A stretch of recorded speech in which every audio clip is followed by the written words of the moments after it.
ஆச்சி கொழுக்கட்டை மாவு வந்தாச்சு. ஆச்சி கொழுக்கட்டை மாவிற்கு கொழுக்கட்டை அச்சை கேட்டு வாங்குங்கள்.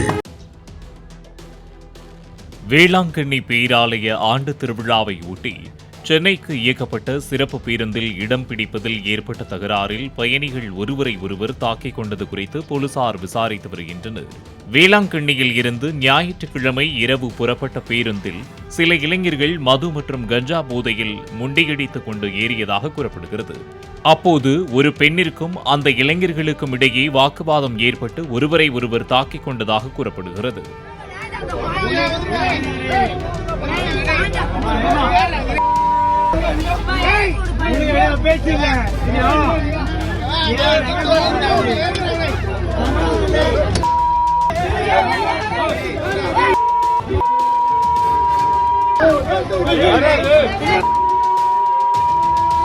ஆச்சி கொழுக்கட்டை மாவு வந்தாச்சு. ஆச்சி கொழுக்கட்டை மாவிற்கு கொழுக்கட்டை அச்சை கேட்டு வாங்குங்கள்.